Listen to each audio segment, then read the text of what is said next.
خالتي خواتاتي اهلا وسهلا مرحبا بكم يا جماعه الخير. ازول في اللون مساء الخير عليكم. Bonsoir tout le monde. Ça fait très longtemps يا جماعه الخير que nous n'avons pas fait un live sur TikTok. Vous m'avez énormément manqué et je pense que nous avons choisi le jour de la Saint-Valentin pour faire notre retour afin de vous déclarer notre flamme. Parce que grâce à vous, notre communauté, c'est grâce à vous que nous existons. Voilà, pour des impératifs personnels et professionnels, nous n'avons pas pu rester fidèles à la tradition des lives sur TikTok. J'espère que vous allez bien. J'espère que vous vous portez bien. Est-ce que tout le monde me reçoit? Oui, je sais que ça fait très longtemps, ça fait vraiment plusieurs semaines que je me dis, voilà, on relance les lives sur TikTok, On a été extrêmement pris par la charge de notre travail, par l'ampleur de notre travail. J'espère que cette fois-ci, voilà, le 14 février 2026, c'est le retour. Oui, c'est Saint-Valentin, je sais. J'avoue que j'ai fait exprès. Voilà, je vous dis la vérité, j'ai fait exprès. Moi, j'adore cette fête et j'espère que vous allez bien. On vous aime, je vous aime, mes amis, notre chère communauté qui nous suit depuis des années. Vous imaginez, il y a des gens qui nous suivent depuis de très très longtemps. C'est le grand retour des lives TikTok. Alors, je vous explique le principe, je réexplique le principe.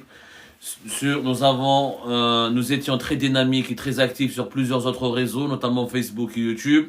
On a fait le choix de se lancer de cela 2-3 mois sur TikTok. On a été fortement présent lors de la fin de l'année, avant la fin de l'année 2025. Un petit peu au début de l'année de janvier 2026. Malheureusement, pour des impératifs vraiment personnels et pour des impératifs professionnels, on a réorganisé notre travail, on était obligé de changer d'organisation. On était donc dans l'obligation de s'absenter un petit peu. On n'a pas pu assurer le travail à la fois sur YouTube, Facebook et sur TikTok. Ça représente une immense charge de travail. Donc, nous avons décidé de relancer les live TikTok de Abdou Sammar les live TikTok d'Algérie partent tout court là. Moi, c'est vrai qu'on utilise Abdou Sammar parce que les gens sont beaucoup plus habitués avec la marque Abdou Sammar entre guillemets, qu'avec Algérie Part. Donc, ces lives sont l'occasion, je vous le dis, de répondre favorablement à toutes vos questions et d'aborder tous les sujets les plus brûlants de l'actualité nationale et internationale.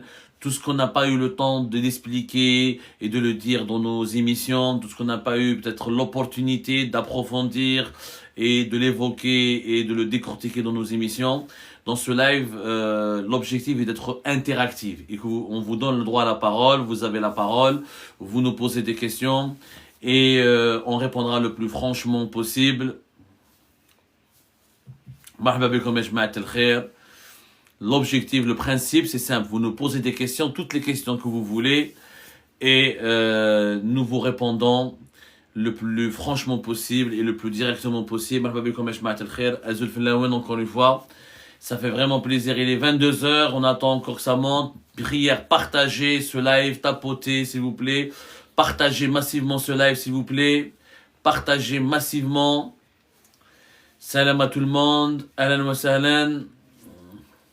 Je vous dis la vérité, je suis novice sur TikTok parce que TikTok, je le trouve trop violent. La vérité, mais il y a des insultes, les calomnies, sban, shitm, etc.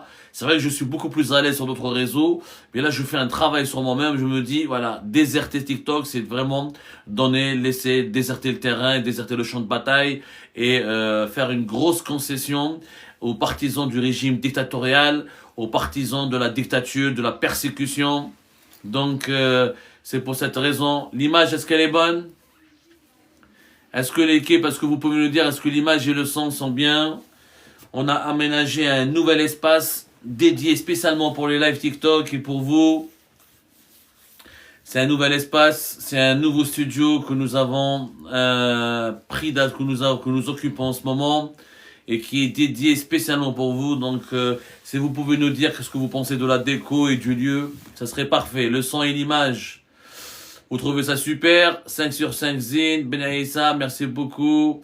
Bola, tout va bien. Bola, Kemal Bola à l'ouest, là qui va. Marhaba bikum ya jama'at al-khair.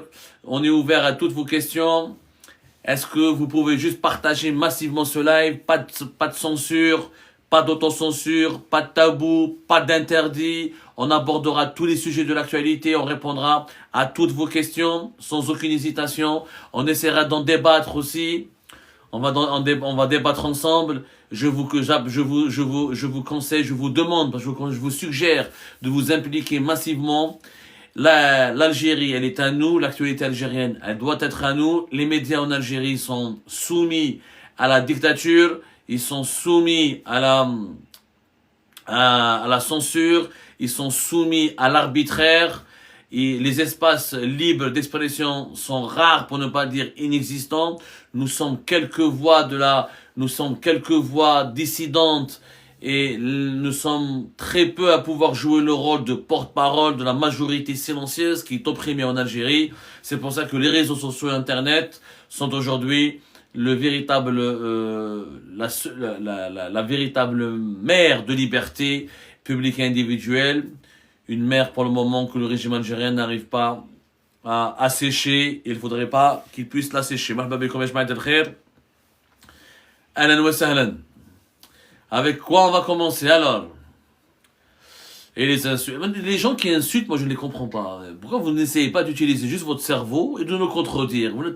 Vous n'êtes pas obligé de nous aimer. C'est pas les feux de l'amour. C'est pas les feux de l'amour. Mais c'est un débat auquel nous vous invitons. On n'est pas, encore une fois, on ne censure pas. On ne va censurer aucun commentaire négatif ou critique à notre rencontre. Mais on censure uniquement les insultes ou sabban. Ça, par contre, on ne peut pas le tolérer parce qu'il y a des familles qui nous regardent et ça, c'est malheureux. Marhaba bikum ya jama'at al-khair. Ahlan wa sahlan. Alors, moi je t'aime Ish, merci beaucoup. Bravo Souci, merci beaucoup. Alors, Maro, le journalisme au Maghreb, on va commencer par cette question. Le journalisme au Maghreb, il y a une question qui est venue là.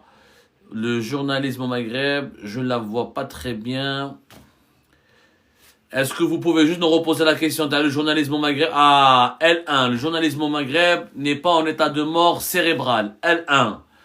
J'adore ton prénom, ton surnom, L1. Je sais pas à quoi tu fais référence, L1. Je sais pas comment les gens sur TikTok choisissent des pseudonymes. C'est quoi les références? C'est quoi les critères? C'est quoi les considérations? J'aimerais vraiment savoir.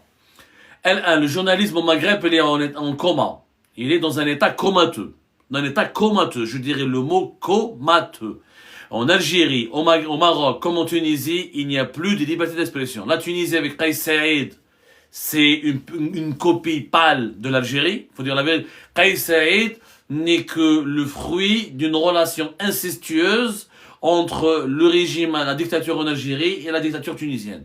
La Tunisie de Kais Saïd, elle est un petit laboratoire d'expérimentation du projet dictatorial et totalitaire algérien.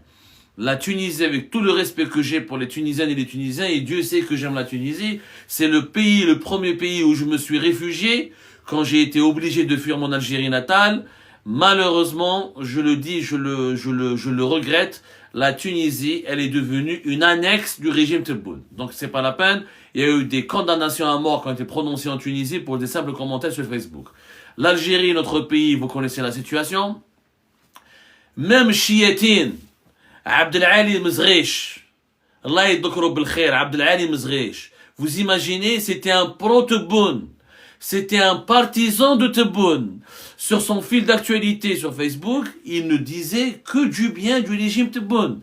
Il ne disait que vive Tebboune, vive la nouvelle Algérie. Il n'a jamais été un opposant. Même lui, il a été emprisonné. Le régime dictatorial, il emprisonne ses propres turiféraires, ses propres zélateurs. Avec tout le respect que j'ai pour Abdelali Mezri, je me réjouis pas de son emprisonnement. Loin de là, je l'ai condamné, je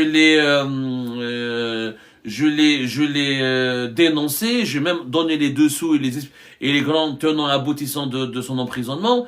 Même comment on appelle ça, même les propres zélateurs du régime, ils ont fini à être emprisonnés. Donc, le régime Tebboune n'a pas de problème avec Abdou Sammar, ou là, avec Ben Zdira, ou avec Merdezed, ou avec Zetot, ou avec Hicham Aboud et les autres, avec lesquels on peut être en total désaccord, on peut ne pas être d'accord avec leurs méthodes, on peut les contester, on peut encore une fois les critiquer, on peut encore une fois les stigmatiser, on peut les remettre en cause, c'est bien sûr, mais quand Abdelali Mezrich, journaliste à l'ENTV, spécialiste de l'actualité culturelle, zélateur et serviteur du régime Tebboune, juste pour un post Facebook sur un problème à Janet, entre la population de Janet et les autorités locales concernant l'emprisonnement de 2 personnes qui sont considérées comme les notables de la région. Juste un post Facebook pour l'informer. Et encore, ce qu'il avait publié sur ce Facebook, c'était pour appuyer les efforts de la présidence algérienne dans son implication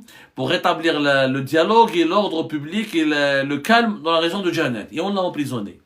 La dictature, elle est allergique à toutes les libertés. La dictature, elle criminalise toutes les voix. La dictature, elle est le problème de tout le monde. Et la dictature n'est pas fidèle. La dictature n'est pas loyale. La dictature n'a pas de sensibilité, la dictature, elle n'a d'intérêt qu'avec elle-même. Donc ses propres partisans ont fini en prison. Ça veut dire quoi? Ça veut dire quoi? Ça veut dire que ce régime, il veut tout simplement imposer la pensée unique, il persécute à large échelle pour empêcher toute pensée contraire à ses intérêts, à ses agendas. Il suffit juste de s'éloigner d'une ligne de conduite qui a été tracée au millimètre près par le régime Tebboune. Si on s'éloigne un petit peu, on bascule dans l'illégalité, dans la criminalité, et on devient un ennemi du régime qu'on est combattu, on est emprisonné. La liberté d'expression est le bien public. La liberté d'expression est un bien précieux pour tout le monde. La liberté d'expression, elle est utile, elle est nécessaire, elle est salutaire à tout le monde. Pour l'islamisme comme pour le démocrate, pour le communiste comme pour le conservateur, pour le religieux comme pour l'athée. La liberté d'expression, la démocratie, c'est ce qui nous permet de vivre tous ensemble. Or, avec un régime dictatorial comme le régime Tebboune que nous subissons aujourd'hui, on ne peut pas vivre tous ensemble.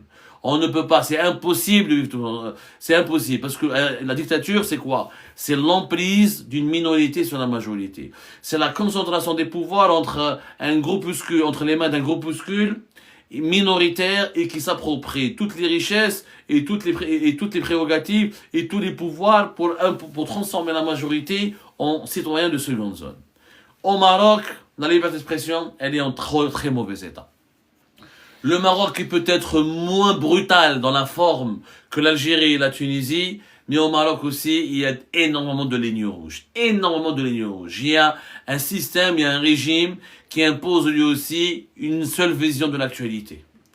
Une seule vision. Il y a aussi des détenus, il y a des détenus d'opinion. Il y a des détenus politiques aussi au Maroc. L'équipe Ta'arif, etc.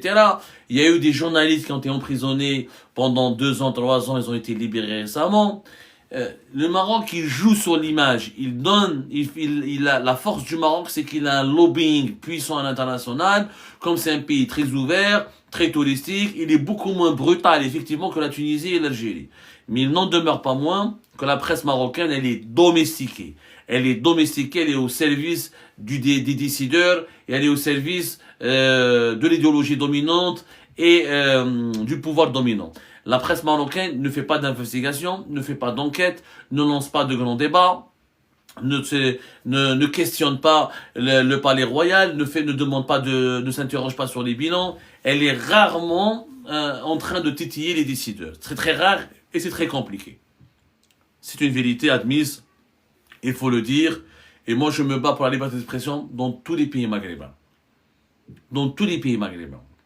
Le Maghreb ne peut pas être heureux et développé et épanoui sans qu'il y ait des libertés publiques et individuelles qui soient respectées et qui soient restaurées et considérées et enracinées dans l'exercice quotidien du pouvoir par les décideurs des 3 pays. de l'ensemble des pays du Maghreb, parce qu'on oublie souvent qu'il y a la Mauritanie et la Libye, qui sont malheureusement dans la périphérie du Maghreb, mais qui sont aussi importants pour nous. C'est pour ça que je dis, quand je parle de la presse, quand par exemple vous vous intéressez à un dossier précis, comme par exemple le dossier du Sahara occidental, ne prenez pas en compte ce que dit la presse marocaine, et ne prenez pas en compte ce que dit la presse algérienne. Celui qui veut s'informer correctement sur le Sahara occidental, vous devez filtrer vos sources. La presse marocaine, comme la presse algérienne, sont domestiqués, ils sont asservis, ils sont instrumentalisés par des lobbies politiques et par des centres de décision qui leur dictent les contenus, qui leur dictent leur ligne éditoriale. Et cette ligne éditoriale, c'est une ligne idéologique. Le journalisme, encore une fois, Amir DZ, qui est venu à Texaha Amir, merci beaucoup. Amir DZ qui nous soutient toujours. Preuve que contre opposants, contre persécutés, contre victimes de la dictature, il y a une solidarité qui existe. Cette solidarité, elle peut nous forger, elle peut nous permettre d'avancer ensemble vers l'avant. Ne lisez pas la presse algérienne, ne lisez pas la presse marocaine sur le dossier du Sahara occidental. Vous n'allez rien apprendre, vous n'allez rien saisir, vous allez juste être nourri vous allez juste vous nourrir vous allez juste manger de la désinformation, de la manipulation et des fake news. C'est malheureusement ça la réalité. Il y a les réseaux sociaux qui existent aujourd'hui, malheureusement, encore une fois, les réseaux sociaux ne remplacent pas le journalisme, parce que l'envers du décor, dans des pays dictatoriaux, dans des pays fermés, verrouillés, c'est la place est libre et le champ est libre pour les fake news, pour la désinformation. Et on le voit maintenant avec l'intelligence artificielle, avec des logiciels de pointe très sophistiqués. On peut inventer des voix, on peut inventer des images, faire des montages. Et on a vu avec la dernière CAN, on l'a vu après la CAN, il y a le Maghreb, le public maghrébin. Et le Maghreb, pour moi, est devenu un théâtre à ciel ouvert de toutes les opérations de désinformation, de fake news à très large échelle. Les Algériens et faute de médias libres. Si on avait des médias libres, si on avait des médias crédibles qui avaient une véritable marge de manœuvre, qui pourraient avoir une véritable marge de manœuvre et qui peuvent commenter, qui peuvent travailler sur l'actualité et qui peuvent donner des avis, faire des enquêtes, décrypter, démêler le vrai et le faux, vous allez voir que la désinformation et les fake news vont beaucoup diminuer. Ni en Tunisie, ni en Algérie, ni au Maroc. Le journaliste indépendant, celui qui parle, dès qu'un média indépendant émerge, ou un journaliste indépendant émerge, ou des journalistes de qualité émergent, ils sont décapités. Donc qu'est-ce qui reste?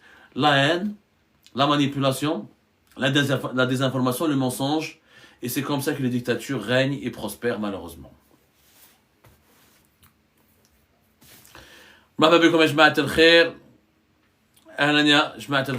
Partagez maximum, tapotez au maximum et partagez ce live. On va s'attaquer à d'autres questions. Tanjaoui, il paraît que ta famille en Algérie a été menacée. C'est pour ça que tu changes de discours. Tanjaoui, ma famille a toujours été menacée depuis toujours et j'ai jamais changé de discours. Est-ce que tu peux me donner un exemple concret, mon ami Tanjaoui, dans quelle mesure j'aurais changé de discours et quel est le discours que j'aurais changé? Je suis resté moi-même. Je suis privé de mes enfants et de ma famille, de mon pays depuis maintenant 7 ans. La semaine prochaine, on aura le mois sacré du Ramadan. Ce sera le 7e mois du mois de Ramadan où je serai sans mes enfants, sans mes parents, sans mon pays. Et je vous laisse imaginer la douleur atroce, profonde et les immenses qui peut ranger un être humain qui passe des fêtes religieuses ou le mois de carême sans ses enfants, sans sa famille, sans son pays. Et je n'ai jamais changé de discours à aucun moment. À aucun moment. Je suis resté moi-même. Par contre, je n'ai pas de clan. Je n'ai pas je ne roule pas pour un agenda. Quand le régime algérien il a tort, je dis qu'il a tort. Quand il a raison, je dis qu'il a raison. Quand le régime marocain a raison, je dis qu'il a raison. Quand il a tort, je dis qu'il a tort. Quand l'information c'est du blanc, je dis c'est du blanc. Quand c'est du noir, je dis c'est du noir. J'essaye d'être un journaliste honnête.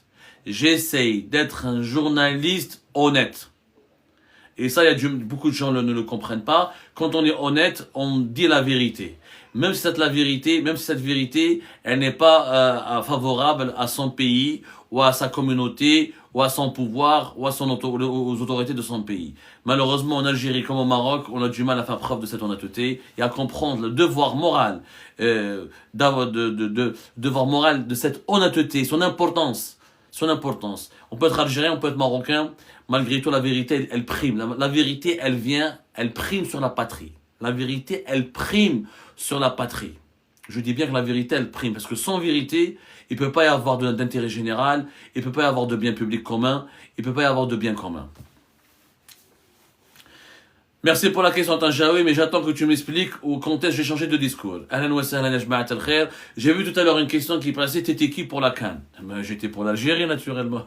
J'étais pour l'Algérie. Bien sûr, j'étais pour l'Algérie. Heureusement, mais c'est une question qui n'a pas de sens. Mais c'est pas parce que l'équipe, je voulais juste vous expliquer un principe. Là, j'aimerais bien faire un débat avec vous. Est-ce qu'on peut aimer l'Algérie sans détester le Maroc? Est-ce qu'on peut aimer l'Algérie sans détester la France? C'est possible, hein? Le patriotisme n'est pas la haine de l'autre. Le patriotisme n'est pas le rejet de l'autre. J'ai soutenu l'Algérie, mais quand le Maroc jouait, je soutenais le Maroc. C'est ce qui est d'ailleurs normal, parce que je suis très proche des Marocains. Parce que les Marocains sont nos voisins, sont nos frères. Moi, mon grand-père, il a fait la révolution, la guerre de l'indépendance. Je me souviens, mon grand-père, il me racontait très bien comment le soutien marocain était indispensable. S'il n'y avait pas la base de Oujda, s'il n'y avait pas les armes qui transitaient depuis le Maroc, s'il n'y avait pas le soutien des Marocains et des Marocains pour l'indépendance de l'Algérie, on aurait eu beaucoup de difficultés à gagner notre indépendance. Donc c'est tout à fait normal que je soutienne le Maroc. C'est tout à fait normal que quand la Tunisie joue, je la soutienne. C'est pas grave. C'est tout à fait normal que je suis aussi proche du Mali et du Niger. Le Mali, par exemple, c'est un pays qui me parle beaucoup, qui m'interpelle, qui me touche. Parce qu'il y a une histoire commune, il y a des populations communes. Le Mali, elle a joué aussi un rôle important dans notre histoire pour l'indépendance du peuple, dans notre guerre de libération nationale. Le patriotisme, je peux être algérien sans détester le Maroc. Moi, je suis algérien, mais j'aime le Maroc. Elle est où la contradiction? Elle est où la contradiction? Aimer le Maroc, ce serait trahir l'Algérie. Aimer l'Algérie, ce serait trahir le Maroc. C'est du n'importe quoi. Faut qu'on élève le niveau, Eshma. Ça, le piège de la haine, de la désinformation. Il y a une propagande officielle au Maroc et en Algérie qui veut nous diviser et qui veut nous faire croire que pour être fidèle à son pays, pour être loyal à son pays, il faut détester l'autre. Non, je suis désolé. Non, je suis désolé. Je ne déteste pas le Maroc. Je ne déteste pas les Marocains. Je ne déteste pas la Tunisie. Je ne déteste pas les Tunisiens. Je dénonce les régimes. Oui, je critique les régimes. Je critique les décideurs. Je critique les autorités. Tout n'est pas noir au Maroc. Tout n'est pas rose au Maroc. Tout n'est pas noir en Algérie. Tout n'est pas rose en Algérie. Je suis beaucoup plus dur avec l'Algérie parce que je suis journaliste algérien. Parce que mon pays, c'est l'Algérie. Au Maroc, ils sont censés avoir des journalistes marocains qui luttent pour l'intérêt général de leur pays. Je ne peux pas me battre pour l'Algérie, pour le Maroc. Le jour où je changerai mon pays, le jour où dans mon pays sera exemplaire, où il y aura une démocratie dans mon pays, où il y aura l'égalité qui sera garantie dans mon pays, où il y aura l'indépendance de la justice qui sera garantie dans mon pays, où il y aura le développement économique qui sera garanti dans mon pays, ce jour-là, je peux m'occuper du Maroc. Mais là, je comprends pas. Je vais donner des leçons aux Marocains alors que mon pays est déglingué. C'est comme si certains Algériens de France, ils critiquent la France, alors que leur pays, en Algérie, il est dans une situation déglinguée, dictature. Pour un message sur Facebook, on rentre en prison. Soyons sérieux. Pour un simple message sur Facebook, on finit en prison en Algérie, et je peux donner des leçons aux autres. Ni au Maroc, ni au Mali, ni à la Tunisie, ni à aucun autre pays. Donc je suis un journaliste algérien engagé. L'Algérie, c'est mon pays, j'ai un devoir moral. C'est un devoir, c'est pas un service que je rends à l'Algérie. John Kennedy avait dit, Allah yahmou, avait paix à son âme, John Kennedy avait dit, ne demande pas ce que tu as fait à ton pays, ne demande pas ce que ton pays a fait pour toi. Pose-toi la question, demande-toi ce que toi tu as fait pour ton pays. Moi, c'est un devoir que je fais. Mon pays va mal, il y a une dictature qui pille ses richesses, qui écrase ses libertés publiques et individuelles, qui viole ses lois fondamentales. Les Algériens, leur dignité et leur honneur est bafoué, je le dénonce. Mais je ne peux pas y donner des leçons au Maroc, à la France, ou là au Mali, ou au Niger, alors que mon pays vit dans un sale état. Soyons honnêtes, ça peut être honnête. Sauf que malheureusement, aujourd'hui, c'est très difficile d'être honnête. Quand on est marocain, quand on est algérien. Parce qu'on est tout le temps manipulé, on est tout le temps endoctriné par une propagande. Les télévisions, les réseaux sociaux, la presse classique, la presse électronique, tout est orchestré au quotidien pour que les Marocains et les Algériens se détestent mutuellement. Et ils oublient que leur malheur, c'est que dans leur pays, c'est mal géré, c'est mal dirigé, il n'y a pas de démocratie, il n'y a pas de représentation légitime, de représentants légitimes, etc. Donc, et après, on oublie, on essaye, c'est quoi la propagande actuelle? On essaie de faire croire aux Algériens, aux Marocains et aux Marocains que leur problème, c'est le pays, c'est le voisin. C'est pas non, notre problème, ce sont nos dirigeants qui ont été incapables de développer le Maghreb. Alors que le Maghreb, il a une position géographique stratégique, il a des richesses stratégiques et précieuses. Comment, c'est un l'énigme. J'aimerais bien que, est-ce que les Marocains, les Algériens, les Tunisiens, comme normalement on devrait avoir honte. On est à une demi-heure de l'Union européenne. L'Union européenne, c'est plus de 8 000 milliards de dollars de PIB. C'est l'une des régions les plus riches de la planète. Et nous, on est à une demi-heure de l'Union européenne et on est resté pauvres. On est parmi les pays les plus pauvres. Alors que les pays de l'Asie du Sud-Est, qui sont loin de l'Europe, se développent et deviennent des pays émergents. Les pays de l'Amérique latine, qui sont loin des États-Unis et de l'Europe, se développent et deviennent des pays émergents. On devrait avoir honte de notre sous-développement. L'ennemi des Maghrébins, ce ne sont pas leurs voisins. L'ennemi des Maghrébins, c'est leur sous-développement et les dirigeants dictatoriaux qui commandent leur destin. Alors moi, il me dit, tu penses quoi de Tsahel aux frontières de l'Algérie? Moi, donne-moi des preuves que Tsahel, elle est aux frontières de l'Algérie. Voilà, franchement, parce que moi, ce sujet, j'en ai déjà parlé, je parle beaucoup avec mes sources et mes interlocuteurs algériens, notamment au sein du pouvoir algérien, qui me disent, Abdou, tu es trop tendre avec le Maroc, alors que le Maroc a fait alliance militaire avec Israël, et il a ramené les Israéliens, il a ramené l'armée israélienne à notre frontière. Alors, moi, je suis journaliste. Je suis scientifique et je suis honnête. L'accord militaire entre Israël et le Maroc, il est acté. Et nous en avons parlé et nous l'avons relaté, nous avons expliqué les méfaits sur la sécurité et l'unité du Maghreb de cet accord militaire. Le Maroc, il a approfondi sa relation militaire avec Israël. C'est une vérité que nous avons proclamée et que nous avons évoquée et que nous avons même, et j'ai même débattu avec des interlocuteurs marocains, des interlocuteurs marocains sur X par exemple, sur TikTok, sur Facebook et ailleurs, sur les excès et les dangers que peuvent représenter ces manœuvres militaires entre Israël et le Maroc. Mais bon, quand tu me dis il y a l'armée israélienne à la frontière, il n'y a pas de preuve. Ça c'est du fantasme. Ça c'est de la manipulation.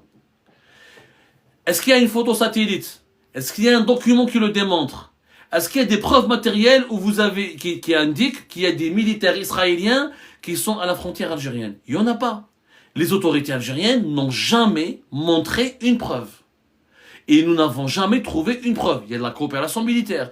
Il y a un exercice militaire international à laquelle Israël a participé et qui s'est déroulé sur le sol marocain, effectivement. Mais dire qu'il y a des bases israéliennes, c'est complètement faux. Il n'y a pas de preuves. Il n'y a vraiment pas de preuves. Si vous avez des preuves, montrez-les. Moi, je serai le premier à les dénoncer. Un allium, t'attendais des preuves matérielles, des photos satellites, des photos, des trucs trafiqués avec l'intelligence artificielle, etc. Des bases militaires, ça saurait. L'Algérie, elle a récemment envoyé dans le ciel un satellite de surveillance. Nous avons déjà quelques satellites de surveillance. On travaille avec les Russes et les Chinois. Si l'Algérie vraiment avait des preuves et des indices que l'armée israélienne était à ses frontières, vous pensez que Tebboune et Shengriha se seraient privés du plaisir d'accuser le Maroc de préparer une attaque contre l'Algérie, d'être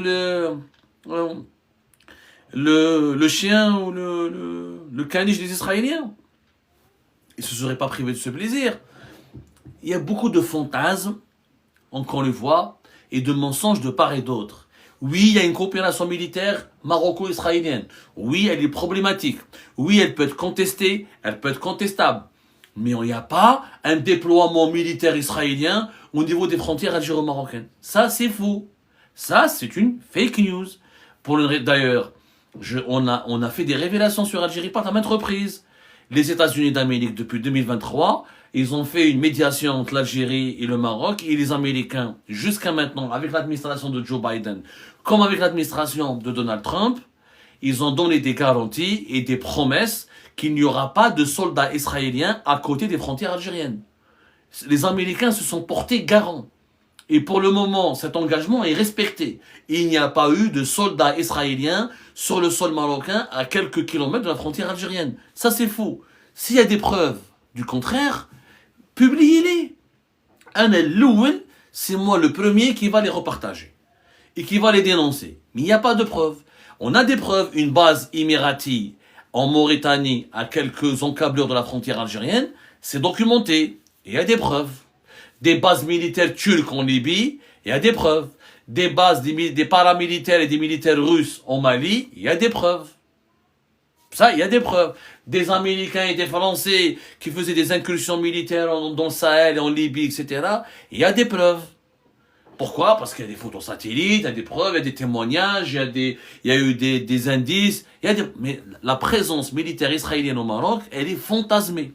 Elle est fantasmée. Le Maroc a fait une alliance militaire avec Israël pour contenir l'Algérie, pour effrayer le régime algérien.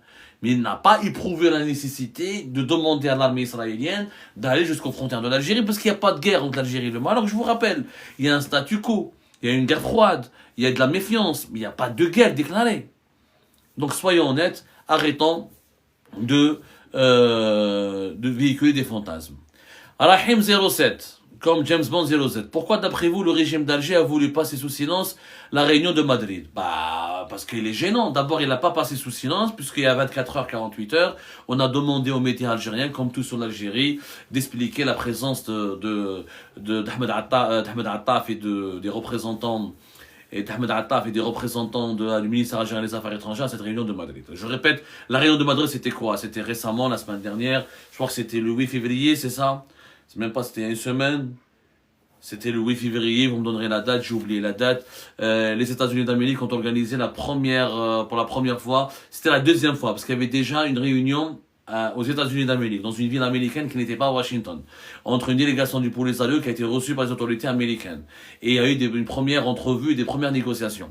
À Madrid, au sein de l'ambassade des États-Unis d'Amérique à Madrid, il y a eu le premier rang de négociation, la première table de négociation.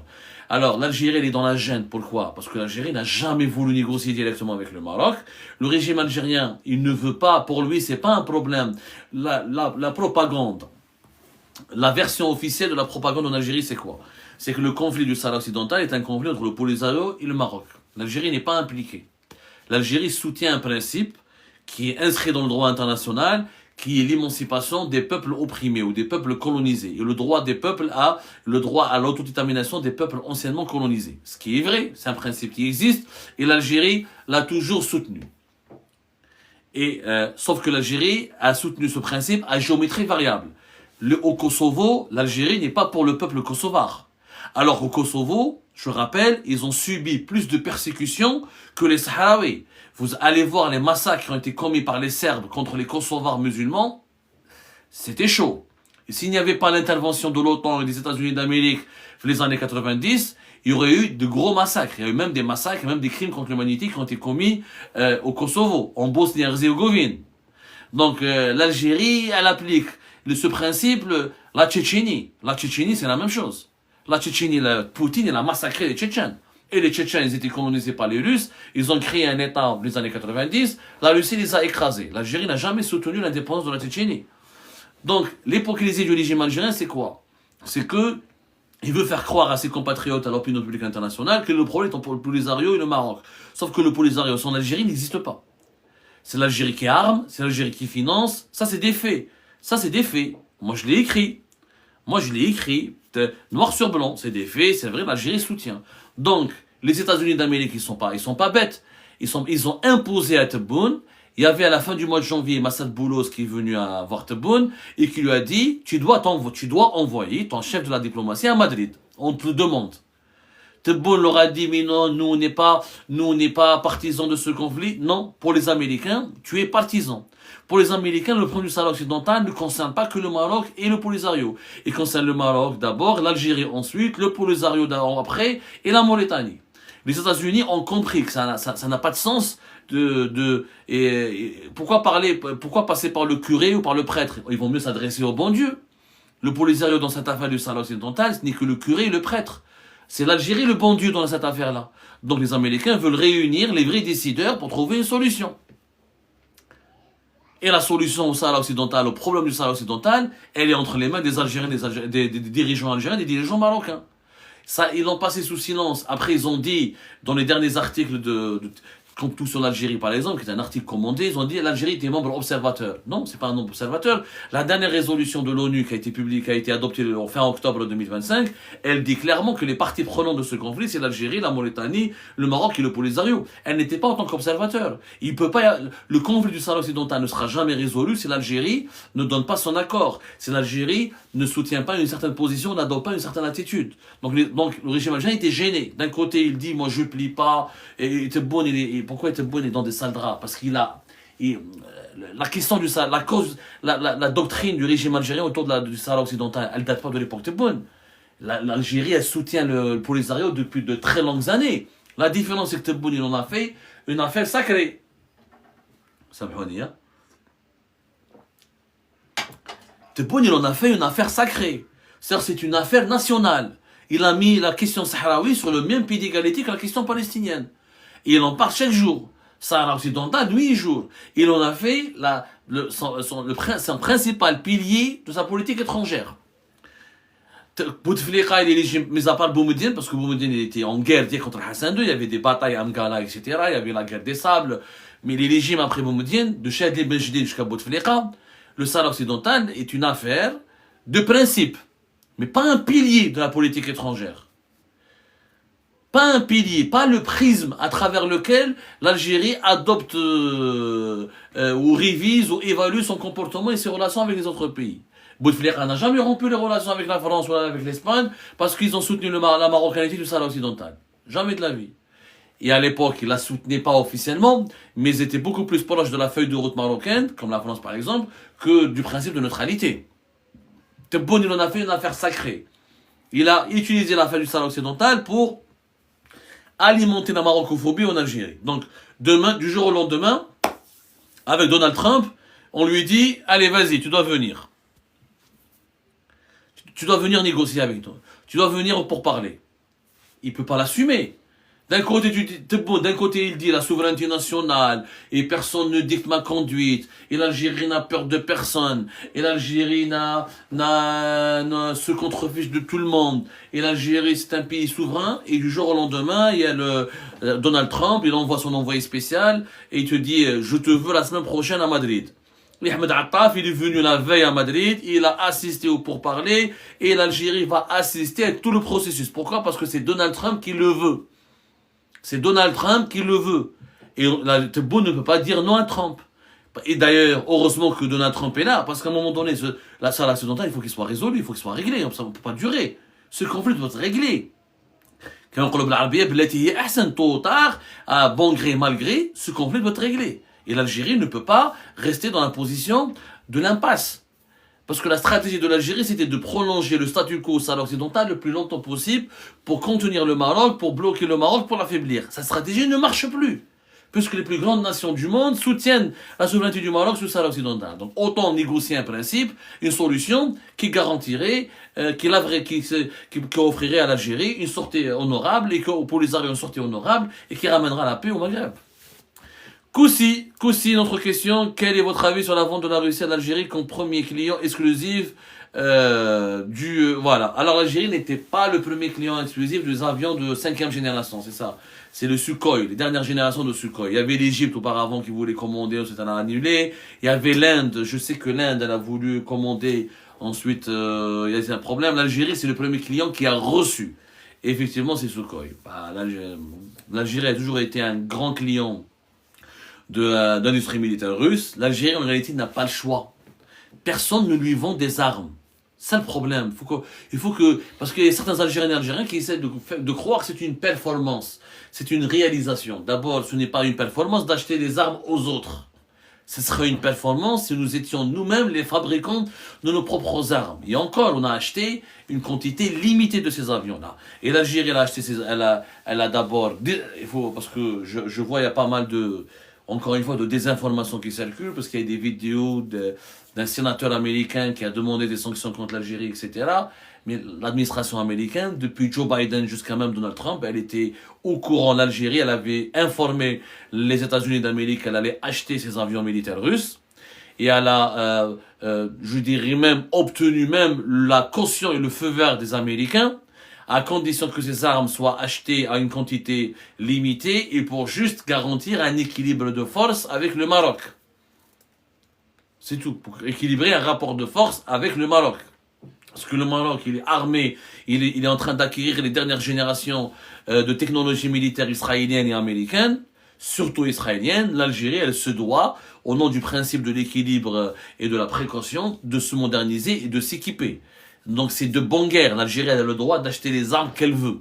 C'est pas parce qu'elle achète des armes russes ou des avions de dernière génération, comme les Sukhoi, qu'elle va pour autant attaquer le Maroc ou un autre pays. Donc c'est pas vrai. La Russie, elle est en manque d'argent. Son industrie militaire, elle a besoin de fonds et d'argent. Donc elle vend à qui il veut acheter. Ces avions ont eu du mal à se faire vendre. Contrairement à ce qu'on pense, ces avions ne sont pas aussi redoutables et aussi super développés, ils n'ont pas une certaine supériorité technologique. Donc ils ont eu beaucoup de mal à se vendre, à se faire vendre en tout cas. Il y a eu énormément de concurrence et l'industrie militaire russe, elle commence à respirer parce que le conflit ukrainien, il va vers sa fin et que l'industrie militaire russe, elle est beaucoup moins saturée au départ de 2022 à 2025. Elle était totalement saturée. La Russie a livré très peu d'armes à l'Algérie parce que les grandes unités de fabrication d'armement russes étaient dédiées exclusivement exclusivement aux besoins d'armes russes pour le front ukrainien. Donc, l'Algérie a attendu jusqu'à 2026 pour récupérer quelques armes modernes. Mais l'Algérie aurait aimé. Elle a des besoins de modernisation. Franchement, on a fait de cette affaire une affaire d'État. On lui a donné une dimension, on l'a surdimensionnée. On a exagéré l'importance et les enjeux de cette affaire-là. C'est pas la première fois que l'Algérie achète des armes russes modernes. L'Algérie n'a pas le choix. Les pays occidentaux ne veulent pas lui vendre des armes. Ne veulent pas. Les États-Unis d'Amérique ont entrevu la démarche de vendre des armes à l'Algérie. Mais les armes les plus sophistiquées, il n'y a que la Russie. Même la Chine et l'Inde n'ont pas envie de vendre beaucoup d'armes, des armes sophistiquées à l'Algérie. Il y a un problème, c'est que l'Algérie a du mal à s'approvisionner en armes modernes au-delà de son fournisseur classique et traditionnel qui est la Russie. Il y a des rapports historiques et traditionnels et les Russes, ils vendent aux Algériens parce que les Algériens, ils payent bien les Russes et il n'y a pas de fournisseur potentiel ailleurs. Honnêtement. Et jamais les Américains ne vont vendre à l'Algérie des avions de chasse très modernes. Pour des raisons géopolitiques, pour des raisons idéologiques aussi, l'Algérie, même si elle est l'amie des États-Unis d'Amérique, elle a une position diplomatique sur certains dossiers qui ne correspondent pas aux intérêts américains. Donc les Américains, ils ne vont vendre leurs armes qu'à des pays amis. La Russie, elle est beaucoup plus neutre que les États-Unis d'Amérique, elle a besoin d'argent, et encore, les Russes ne donnent pas les armes les plus sophistiquées à l'armée algérienne. Ils vendent au compte-gouttes.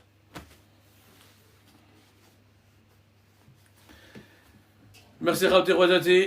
Est-ce qu'il y a d'autres questions? Le débat avec vous est toujours passionnant. Il est passionné parce qu'encore une fois, on sort de, comment dirais-je, on sort des limites classiques des médias et du journalisme et on essaye de s'attaquer à des sujets très complexes et on parle surtout des dessous de l'information. Alors dans une émission classique, on n'a pas le temps d'expliquer tout ça. Alors Abdel, est-ce que selon toi l'Algérie sera obligée d'accepter que le Sahara soit un marocain? S'il y a une résolution de l'ONU, oui. Si les Nations Unies finissent par reconnaître la souveraineté du Maroc sur le Sahara occidental, oui, l'Algérie ne peut pas passer outre, ne peut pas à elle seule affronter toute la communauté internationale. Mais pour le moment, on n'en est pas encore là. C'est que les Marocaines et les Marocains sont trop enthousiastes. Et eux aussi, ils versent dans des discours qui sont factuellement faux. Pour le moment, c'est pas encore acté. Le Sahara marocain n'est pas encore acté. Au niveau des Nations Unies, le Sahara n'est pas encore considéré comme marocain. On parle toujours du Sahara occidental. On parle toujours d'un territoire à décoloniser. Les deux autres membres permanents du Conseil de sécurité de l'ONU, la Chine et la Russie, même s'ils se sont beaucoup rapprochés du Maroc, même s'ils ne sont pas trop impliqués dans le soutien au Polisario, là ils tiennent pas forcément, ils n'ont pas vraiment une vision très pro-algérienne dans la question du Sahara occidental, ou c'est pas stratégique pour eux, mais pour autant ils n'ont pas ils n'ont pas encore cautionné officiellement la souveraineté du Maroc sur le Sahara occidental. Il y a une évolution positive de ce conflit vers les intérêts du Maroc et l'agenda du Maroc, mais c'est pas encore conclu. C'est pas encore enterré. Le Sahara occidental non marocain, c'est pas un problème non réglé. C'est pas un problème qui est définitivement réglé. Après oui, c'est la Russie et la Chine finissent par reconnaître la marocanité du Sahara occidental. Je pense que c'est plié, etc. Et l'Algérie ne peut qu'accepter le verdict de la communauté internationale. Le sujet du Sahara occidental, il passionne beaucoup, encore une fois, mais c'est très difficile de trouver des journalistes objectifs sur ce conflit. Vraiment très très difficile. Et ça, le malheur, encore une fois, ne lisez pas la presse algérienne, ne lisez pas la presse marocaine. Alors, le Pateran, Abdou, tu m'as déçu. En quoi je t'ai déçu, le Pateran? Est-ce que tu peux me dire comment je t'ai déçu? J'ai pas compris. Tu pourrais m'expliquer? J'aimerais bien te répondre. D'ailleurs, je ne vois pas pourquoi je devrais te décevoir. Je vois pas pourquoi je devrais te décevoir. J'imagine que c'est le sujet du Maroc, je crois. Si c'est le sujet du Maroc, est-ce que tu peux me dire à quel moment et pourquoi je t'aurais déçu? Sachant que je suis que journaliste. Hein. Je suis là pour informer, pour donner l'information, offrir un décryptage, une analyse. Je suis pas là pour prendre parti, encore une fois. Médoche, est-ce que le nationalisme et le populisme empêchent un développement véritable de l'Algérie? Je suis tout à fait d'accord avec toi, Médoche 45. Tout à fait d'accord avec toi.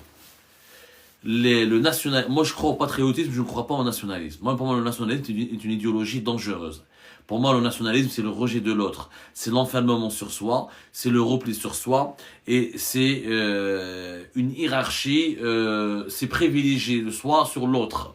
Et c'est le rejet de l'autre, et ça peut être de la discrimination, le nationalisme ouvre la porte au racisme, à la xénophobie, à la haine, etc. Moi, je suis pour le patriotisme. Le populisme, alors là, c'est une maladie dangereuse. En Algérie, c'est devenu pire que le virus du Covid-19. C'est pire que le coronavirus, c'est vraiment pire, mais vraiment pire.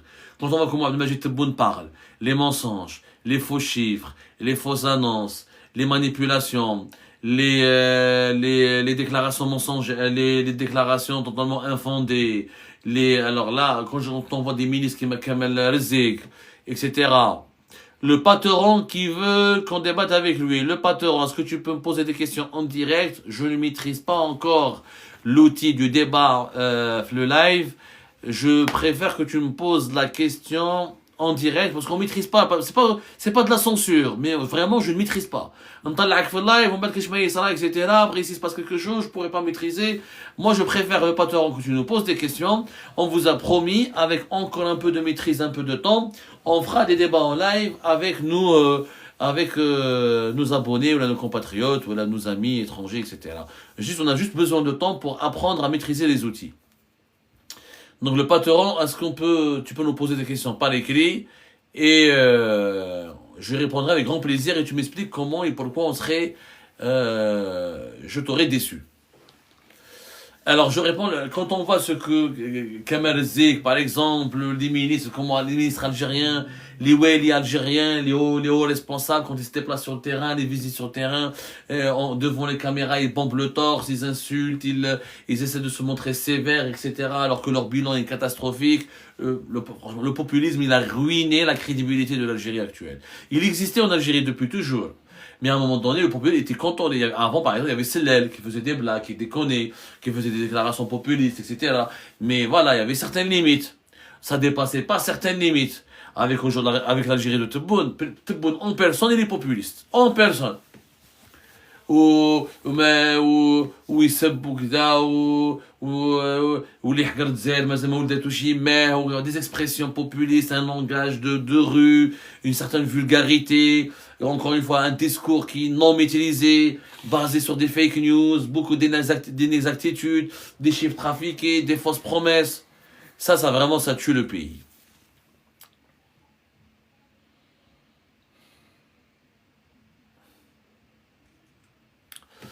Alors, le patron, j'attends toujours qu'ils nous disent en quoi je l'ai déçu. A16, A2. Atikoudi, rien qui va en Algérie. Alors, A16, 2, il y a des choses qui vont en Algérie, mais qui ne sont pas du mérite de Abdelmajid Tebboune. Alors, je ne dis pas que rien ne va en Algérie. Je dis que l'Algérie de Tebboune ne va pas bien. Et que rien ne va dans l'Algérie de Tebboune. En Algérie, il y a eu des acquis, etc., qui datent de l'époque d'avant Tebboune. Et on a fait, et quand je t'invite à regarder notre émission, qu'on a fait dernière fois, Abdelmajid Tebboune a dépensé 670 milliards de dollars, 670 milliards de dollars en 6 ans. 6 ans. 770 milliards de dollars. Si tu trouves que l'Algérie d'aujourd'hui, avec 670 milliards de dollars de dépenses, elle va bien, ya khoya, je vais te dire, ou là, t'as bu quelque chose. Des pénuries, des coupures d'eau, des vieux bâtiments qui datent de l'époque coloniale, pas de nouvelles capitales, pas de TGV, des gares qui datent de l'époque coloniale, un salaire moyen de même pas 200 €, une voiture qui devient plus chère que le diamant, des pénuries de pneus, un pouvoir d'achat en chute libre, des haragas, des Algériens qui se sont exilés avec 670 milliards de dollars de dépenses que le régime Tebboune a dépensé en 6 ans, et nous avons des milliers d'Algériens et d'Algériens qui supplient pour avoir la résidence en Espagne ou qui postulent qui ont fait la harga, qui ont fui le pays massivement et qui rêvent de devenir un résident européen. Donc il y a quelque chose qui va, il y a quelque chose qui va pas bien. Si tu me dis que c'est quelque chose qui va bien, hein, j'aimerais bien débattre avec toi. Qu'est-ce qui va bien? Attends, qu'est-ce qui est positif dans l'Algérie de Tebboune? Donne-moi qu'est-ce qui est positif dans l'Algérie de Tebboune. Je vous défie de me donner une réalisation positive qui a été faite à l'époque de Tebboune. Donnez-moi. Je suis prêt à débattre. L'Algérie de Bouteflika, oui. En station de dessalement de mer, 7 tramways dans cette ville, le métro le plus moderne d'Afrique, plus de 3 millions de logements, des projets de stade, palais des conventions au Club des Pins, la grande mosquée d'Alger, Oran Jeux méditerranéennes, Oran pour les Jeux méditerranéens à Oran, Tlemcen, capitale de la culture islamique, Alger, capitale de la culture arabe, le festival panafricain, Constantine, capitale de la culture arabe, Bouteflika, Bna, oui. Je sais pas, montrez-moi ce que Tebboune il a fait. Et là, ce jour-là, je vous dirai oui. Amiroche, tu as fait quoi pour l'Algérie à part te prostituer au Merzen? Amiroche, Allah yahdik. C'est dommage que tu portes le nom d'Amiroche, d'un grand personnage de l'histoire, et que tu t'exprimes avec autant de bassesse. C'est vraiment dommage. Je plains Amiroche qui se retourne dans sa tombe. Alors, qu'est-ce que l'huile de table? Azul Abdou, voilà. Le patron, il a disparu, il n'a pas voulu nous associer. J'aimerais bien, encore une fois, qu'il nous dise en quoi j'étais déçu. Il y a beaucoup de... Partagez, s'il vous plaît, partagez massivement ce live, s'il vous plaît, tapotez. Ne laissez pas mettre l'homme chez son le live et leur signalement, etc. Alors, de AE, une analyse sur la détention du journaliste français Christophe Glaise. On a fait une dizaine d'analyses. J'ai fait une dizaine d'analyses, mon cher ou ma chère AE. C'est original ça. Et c'est un otage. Christophe Glaise est un otage. C'est l'otage de Tebboune pour négocier avec les Français un accord. Un compromis. C'est un otage. C'est tout. Je l'ai dit, c'est un otage. Ce dossier, il est vide. Christophe Glaise, on lui reproche 2 choses. De préparer un livre sur la mort d'Albari Bossé, le joueur camerounais qui est mort en 2014 dans des circonstances désastreuses et scandaleuses à Tizi Ouzou, l'ancien joueur de la GS4 Kabylie, et il aurait pris 500 euros de Farhat Mhani et du MAC pour les donner à la famille de Albari Bossé. C'est tout. C'est le seul crime, le seul tort de Christophe Glaise. Il n'a jamais été impliqué dans une enquête contre le régime algérien. Il n'est pas politisé. Il n'est pas ni proche de la droite ni de l'extrême droite. Il n'a rien à voir avec les lobbies anti-algériens. Il n'a jamais dérangé quoi que ce soit et quiconque en Algérie. C'est un otage. Tebboune le prend pour un otage. S'il y avait demain un autre journaliste, d'un autre courant, d'un autre média, il l'aurait pris Tebboune. Tebboune a besoin d'un otage pour arracher à la France un compromis ou une concession dans des dossiers chauds, comme par exemple le dossier d'MLTZ, où il y a des mandats d'arrêt internationaux contre des officiers des services secrets algériens. C'est tout. C'est un otage. On l'a expliqué, on l'a dit 1000 fois. Dossier vide. La preuve que c'est un otage. Quand Ségolène Royal était à Alger, elle a été autorisée à aller le voir. Que lui.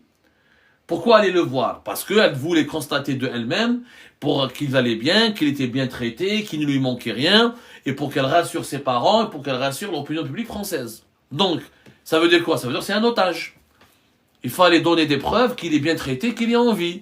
C'est comme un gang, une mafia qui a détenu quelqu'un.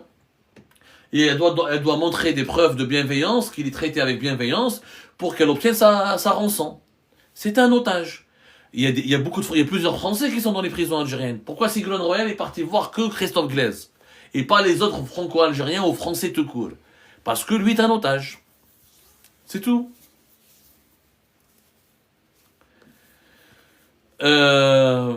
Terminator, pourquoi il ferme la porte à l'importation des pneus et autres? Parce que Abdelmajid Tebboune, il a accès, il est en train de déterminer, de baser sa politique, de sa gouvernance économique sur le principe de la préservation des réserves de change.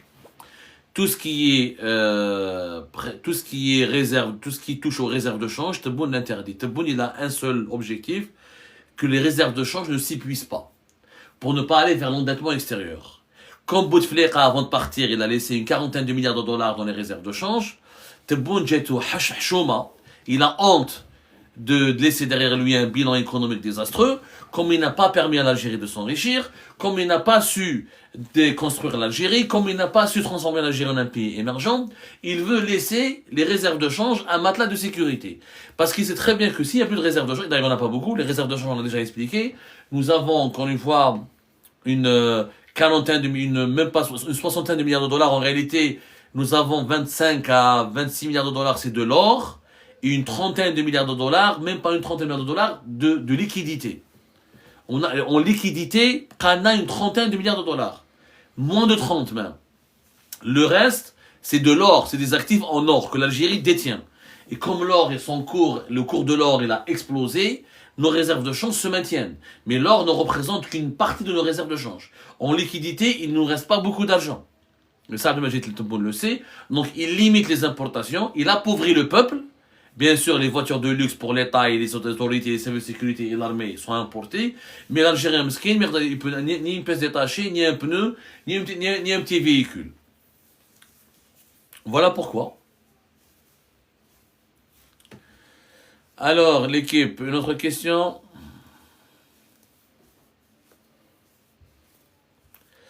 Alors, je vois qu'on parle beaucoup. Les questions sont en train de trop rapides, Yashma. Partagez massivement, s'il vous plaît. Partagez massivement le live. Je vois une question. Jason, la mine de Rajbilet est-elle rentable? Pas du tout. Pas du tout, Jason. Je l'ai expliqué, on a donné les preuves, on a donné les démonstrations. On a fait, je pense, de belles enquêtes là-dessus. D'ailleurs, vous avez été très nombreuses et nombreuses sur nos enquêtes. On a même la dernière émission qu'on a faite, on a expliqué comment ils utilisent un minerai de fer importé pour le blending. C'est quoi le blending? Si elle était rentable. Si Rajbilet pouvait être rentable, pourquoi ils font du blending? À Oran, pour le donner qu'est-ce qu'il a fait pour le vendre, pour le donner à Tosheli. Tosheli, il a fait quoi avec Tosheli? Ils ont fait quoi avec Tosheli? Ils ont ramené du minerai de fer qui est pur, qui n'est pas pollué par le phosphore, ils l'ont mélangé avec le minerai de fer de Rajbilet à hauteur de 20-30% uniquement pour le minerai de fer de Rajbilet, et ça a donné un minerai de fer propre. L'Algérie, elle importe du minerai de fer pour faire le blending. Il faut attendre jusqu'à l'année prochaine apparemment pour voir est-ce que la déphosphoration, elle va marcher, ça va fonctionner à coût de 1,5 milliard jusqu'à 2 milliards de dollars avec les partenaires chinois. Ça va nous coûter très cher. Jalil Islam l'a expliqué, moi je l'ai expliqué, beaucoup d'experts l'ont expliqué, mais bon, Tebboune ne veut écouter personne parce qu'il veut faire croire aux Algériens et aux Algériens que c'est une belle réalisation. Parce qu'il n'a fait que cela. Comme il n'a pas eu d'autres idées, la seule idée de Tebboune est d'exploiter une mine. Et pour lui, c'est une performance. C'est-à-dire, au lieu de faire des énergies renouvelables, la bourse, les start-up, créer des usines industrielles, aller dans la transformation industrielle, transformation économique, technologique, etc. Comme il n'a pas de projet, il sait faire qu'une seule chose, c'est d'exploiter les mines.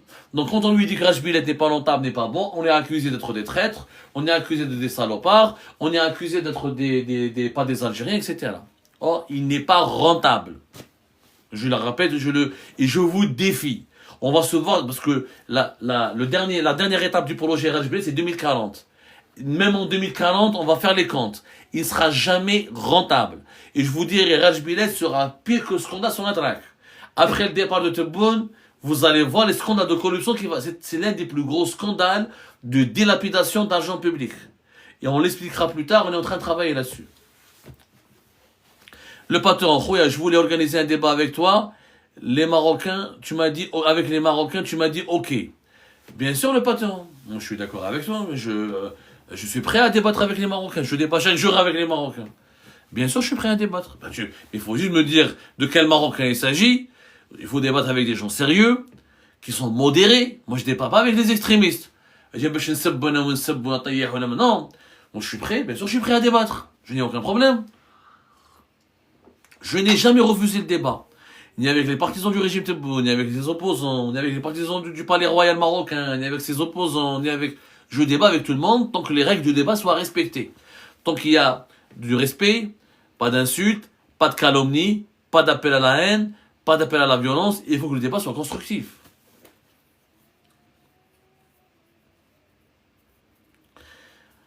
Alors, est-ce qu'il y a d'autres questions? Tu penses... Est-ce que Tebboune... J'ai vu une autre question tout à l'heure. Ah, t'aimes vraiment l'Algérie, honnêtement? 94 octobre. T'as 94 acrobate. D'abord, je n'ai pas à prouver. Pourquoi je devrais prouver si j'aime l'Algérie ou pas? C'est mon pays, c'est ma relation intime avec mon pays ne me concerne que moi. Et ça veut dire quoi aimer l'Algérie honnêtement? Ça veut dire quoi? Et aimer l'Algérie honnêtement, c'est embrasser le pied de Tebboune. Et dire que Tebboune est le meilleur président du monde. Et que tout ce que fait le régime Tebboune, c'est magnifique, c'est sexy, c'est joyeux, c'est très beau, etc. Avec l'amour, je te le garde. Tu te le gardes à mon ami. Pour moi, comme disait un grand philosophe américain, un véritable patriote est celui qui est prêt à défendre son pays, y compris contre son propre gouvernement. L'amour de l'Algérie, c'est de défendre les Algériens et les Algériens. C'est de défendre la vérité. C'est de défendre les libertés publiques et individuelles. C'est de défendre la démocratie. C'est de défendre les détenus politiques. C'est de dénoncer les emprisonnements arbitraires. C'est de dénoncer les atteintes aux droits de l'homme. C'est ça l'amour de la patrie. أما créer وان تو تري فيفا l'Algérie وتحيا عمي تبون أنا عمي تبون ما نحبوش. J'aime pas Tebboune. Donc إذا Tebboune il est écrit dans le Coran دايروا في القرآن وحنا ما قريناش ولا Tebboune هو ولا le pilier de l'Algérie أنا هذه ما نعرفهاش. Moi je sais que l'Algérie elle existait avant Tebboune, elle existera après lui. Donc c'est ma réponse la plus honnête d'ailleurs. Un avis sur l'extension du port phosphaté de Annaba et le développement de la ligne minière. Encore une fois, à eux, c'est de mettre la charrue avant les bœufs. Ce projet est encore une fois. Je l'ai expliqué hier. Regardez l'émission que nous avons fait hier sur Sonatrach. M. Abdelmajid Tebboune, M. Tebboune, on vous ment. En juin 2025, récemment, l'Algérie a donné un contrat avec l'Italien Saipem pour faire les études de faisabilité. On appelle ça un contrat FID, c'est-à-dire les études et tout ce qui est études et conception du projet phosphaté de Tbessa. L'étude n'a pas été terminée. L'étude n'est pas terminée. Saipem n'a pas livré son étude FID. Alors comment je vais construire un chemin de fer et faire l'extension du port minier alors que les installations de production du phosphate ne sont pas prêtes, n'ont pas été lancées. Rien n'a été fait, Tbessa. C'est comme avec Raj Bilet. Le minerai de fer, il est pollué, il n'est pas rentable, mais je fais un train à plus de 3 milliards de dollars. En réalité, presque 7 milliards de dollars. Ça n'a pas de sens. Ça n'a pas de sens. C'est pas le train qui va produire le phosphate et le fer. Le train ne va que transporter. Mais si le train ne va pas transporter le phosphate qui n'est pas produit, il ne sert à rien. Il faut que d'abord qu'on voit cette étude FEED, l'étape FEED de Saipem, cette étude de faisabilité, cette étude d'avant-projet, pour ensuite lancer l'EPC, c'est-à-dire l'étape de la construction, choisir un constructeur, des constructeurs mondiaux pour construire et pour créer et mettre en place le projet industriel de phosphate de Tbessa. Et ensuite, on en parlera. Mais c'est pas le train la priorité. La priorité, c'est qui va réaliser le projet de Tbessa, les infrastructures, la Oued Kibrit, Tbessa, etc. Qui va se charger de sa transformation, qui va se charger de sa commercialisation. On devait le faire avec les Chinois, de CITIC, depuis l'époque de Bouteflika. Le projet de phosphate n'est pas le projet de Tebboune, c'est le projet de Bouteflika. C'est Oued Qaddour, là, Abdelnomoun Oued Qaddour, il a ramené la plus grande société en Chine. Les Chinois, il allait ramener, ils étaient prêts à dépenser 80% de ces 6 milliards de dollars nécessaires. On a chassé ces Chinois, on a saboté le projet. On a ramené 2 sociétés chinoises, on a expliqué qui étaient de piètre qualité et qui n'avaient pas les capacités financières pour mobiliser l'argent et les fonds nécessaires. Tebboune s'est énervé, il a compris qu'il a été arnaqué et qu'il a été flouté. Il a décidé de confier le projet à Sonatrach. Sonatrach n'est pas spécialisé dans le phosphate. Sonatrach, sa filiale Asmidal, elle est mal gérée, elle est catastrophique. Si c'est Sonatrach qui va gérer le phosphate de Tbessa, on est mal barré. On est mal barré. La preuve, moi je parle avec les faits. انا ما نتكلمش بالمشاعر. انا نتكلم بالحقائق. Moi je parle avec les vérités. Fersial. Qui ne connaît pas Fersial dans le domaine des engrais? Parce que le phosphate, on va fabriquer des engrais phosphatés. L'Algérie maintenant maîtrise des engrais azotés. Avec Fersial, on avait le groupe espagnol Vinamir. Ça marchait très bien.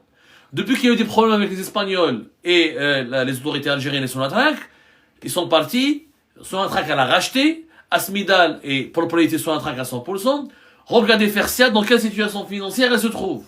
Catastrophique. La production a chuté, déréglée.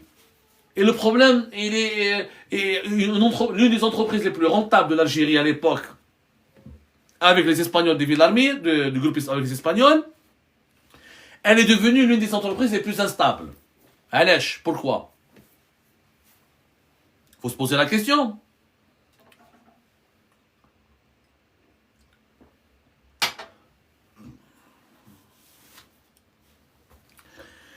Pourquoi je vais donner moi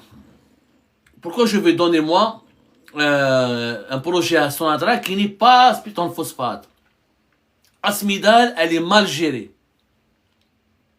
Dans les engrais, les 2 usines, les 2 sociétés qui marchent bien, Algéro Malhoumanine, Awa, et la Solfert, les Égyptiens les Égyptiens et les Émiratis, Fertiglobe.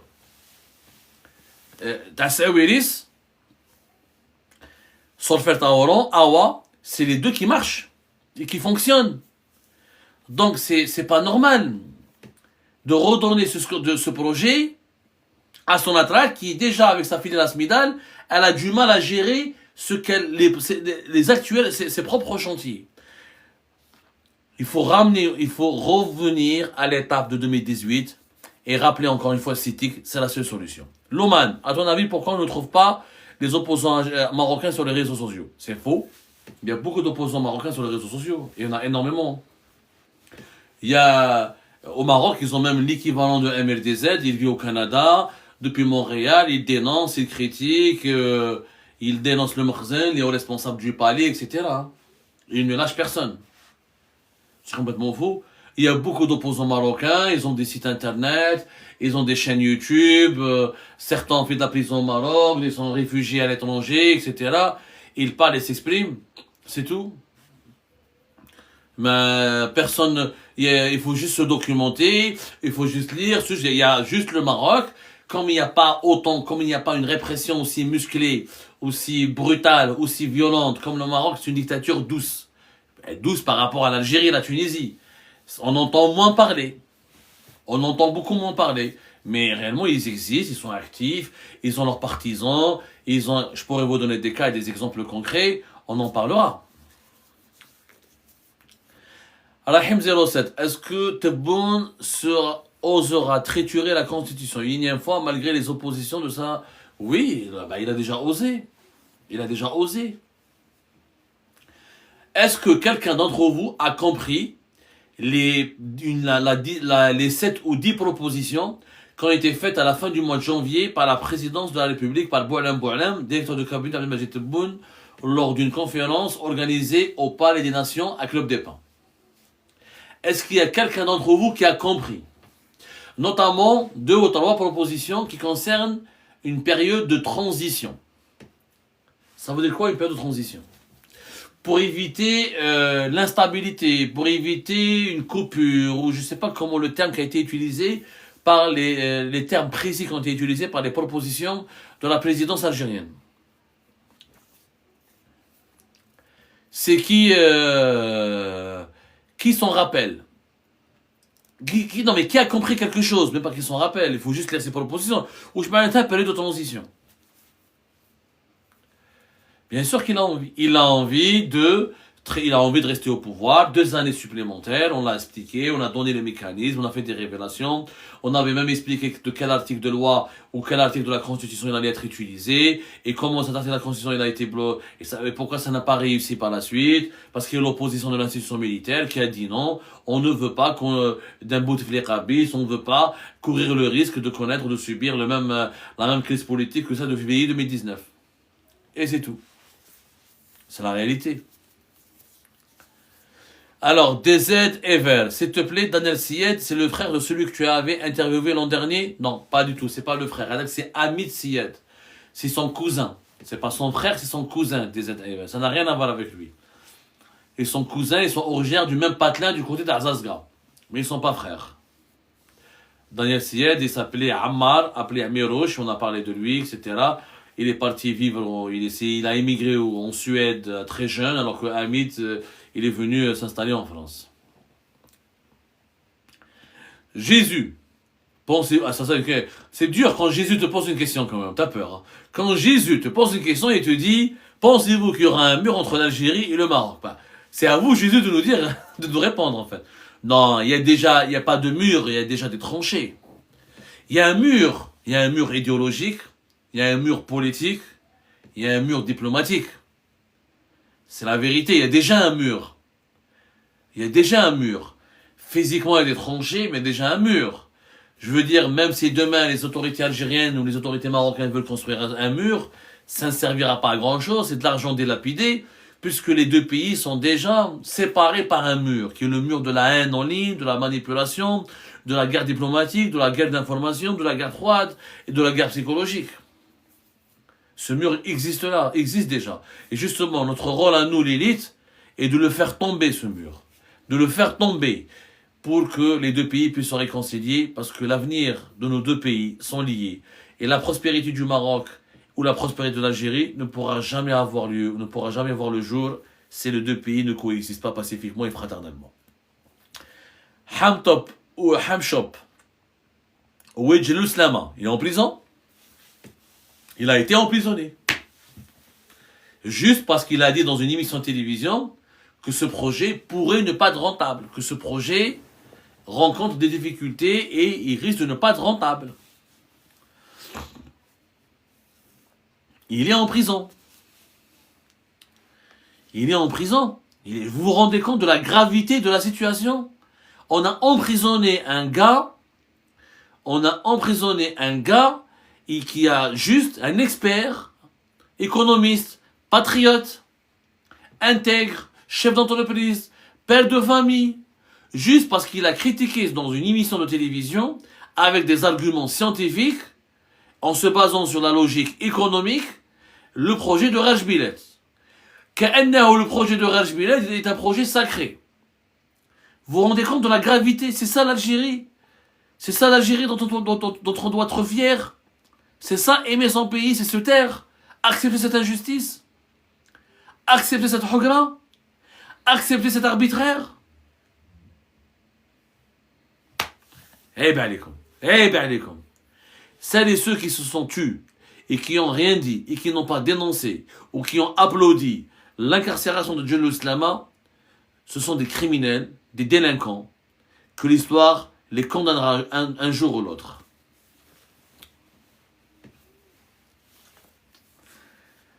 C'est un grand plaisir de vous retrouver à Jma'at al-Khair. Le débat est très passionnant. N'oubliez pas de partager, n'oubliez pas de partager le live, n'oubliez pas de le tapoter surtout. Partagez au maximum s'il vous plaît. On finit à 23h30. Allez, encore un quart d'heure, 23h30, on arrête le live. Allez. Une dernière. Tom, est-ce que les coupables des 250 000 morts algériens dans la décennie noire seront un jour jugés? En Algérie, pas en Algérie, en tout cas, c'est pas possible, parce qu'il y a la loi sur la concorde civile et la réconciliation nationale qui empêche toute poursuite judiciaire en relation avec ces événements dans la décennie noire. Donc juridiquement, c'est verrouillé, on ne pourra pas. Il faudrait peut-être qu'il y ait un autre pouvoir, un autre président qui arrive, qui remet en cause et qui propose un autre référendum à la population, parce que ça a été voté, je rappelle, la concorde civile, ça a été voté, donc c'est pas un président de la République, c'est pas moral ou c'est pas, il n'est pas permis, même si légalement il peut remettre en cause toutes les lois et tous les engagements en Algérie, parce que le président de la République en Algérie, il a de larges pouvoirs, il a toutes les prérogatives, mais il faudra passer par un autre référendum. Hask 005 et les hydrocarbures que l'Algérie vend en quantité à Israël. Tu en parles quand, Abdo? J'en ai déjà parlé, Hask. Tu en as déjà parlé. Tu n'as qu'à aller voir nos émissions, etc. On a expliqué, il y a eu des cargaisons, du gaz algérien et des hydrocarbures qui sont passés. Par contre, l'Algérie ne vend pas directement. L'Algérie ne vend pas directement à Israël. Elle vend à un opérateur qui s'appelle Vitol, qui est un trader sur les marchés mondiaux qui rachète les matières premières. Et Vitol les prend par là et il passe par la Grèce, il récupère la cargaison en Grèce et il envoie le gaz et le pétrole vers Israël. Les autorités algériennes le savent, ils l'ont même approuvé. Vitol n'a pas caché qu'il revendait aux Israéliens. Et voilà. D'abord, l'Algérie ne peut pas d'ailleurs commander à Vitol ou aux autres opérateurs, aux autres traders sur le marché mondial de ne pas acheter son gaz. Comment on va faire? Et l'Algérie n'a pas le droit de dire, elle vend son gaz sera revendu, son pétrole sera revendu. Elle n'a aucun mot à dire là-dessus. Si elle commence à faire chier ou à emmerder les revendeurs ou les grands traders ou les sociétés internationales qui rachètent et qui revendent des matières premières, elle va se retrouver blacklistée. Voilà, on n'est pas le number one dans la production mondiale du gaz, ni le number one dans la production du pétrole. On ne domine pas outrageusement la production du gaz et du pétrole. Donc on ne peut pas venir comme ça et imposer notre agenda. Ça n'a pas de sens. L'argent n'a pas d'odeur, l'argent n'a pas d'idéologie, et ça suffit. C'est pas... L'Algérie ne peut pas, ça n'a pas de sens de ne pas vendre. Les Israéliens peuvent racheter, c'est comme avec le pétrole et le gaz russe, les Européens l'ont racheté autrement depuis l'Inde, depuis les Émirats, etc. Ça, on le sait très bien. Donc il faut arrêter avec cette hypocrisie. C'est une hypocrisie de dire je ne vends pas à Israël, je ne vends pas à... Le marché mondial ne connaît pas d'idéologie, il n'y a pas les considérations idéologiques n'ont aucune place sur les marchés mondiaux. Donc l'Algérie ne fait pas exception à cette vérité. Alors, Desert Ever, Naftal, comment ça se fait qu'avec tes révélations, Hussein Elizoun n'a pas été incarcéré? Franchement, Desert Ever, moi je ne demande pas l'incarcération des gens. Moi, je ne fais pas des révélations pour que les gens soient incarcérés ou pour que les personnes citées ou ciblées ou citées dans nos investigations soient emprisonnées. Moi, je suis contre les emprisonnements. Je le répète, moi, les emprisonnements, j'y suis contre. Je suis contre la banalisation de l'emprisonnement. Et cette semaine, d'ailleurs, bizarre que personne n'a posé la question là-dessus, hein, tout le monde est insensible à cela apparemment, nous avons eu un mort, une personne qui est morte. Une personne qui est morte. Qui est morte, qui est morte dans le cadre de la détention préventive. C'est l'ancien directeur général du stade de 5 juillet. Et alors qu'il n'a même pas été encore jugé. La prison, elle doit être exceptionnelle. C'est une mesure exceptionnelle. Moi, je désapprouve totalement. Je désapprouve totalement. Je le répète et je le dis, je désapprouve totalement les emprisonnements. Pour les délits économiques, etc., je suis contre. Je pense qu'il y a des mesures de confiscation, il y a des redresses, il y a du sursis, il y a d'autres peines alternatives, le bracelet électronique, la privation des libertés, d'autres manières, d'autres mesures privatives qui seraient plus utiles. Je ne vois pas l'intérêt de jeter en prison des gens qui ont volé de l'argent. Voler de l'argent, on doit récupérer de l'argent. Maintenant, il y a pour certains scandales qui ont causé des préjudices énormes pour le trésor public et l'économie nationale. Oui, là, je peux le comprendre. Mais je ne crois pas que ça a été le cas de Naftal et de Lizou. Rahim07, est-ce que tu as été approché par les services des consulats pour signer le document de la repentance? J'ai été approché, on m'a invité à faire partie de l'Mshem, effectivement. Ouais. J'ai entamé des négociations pour l'Mshem.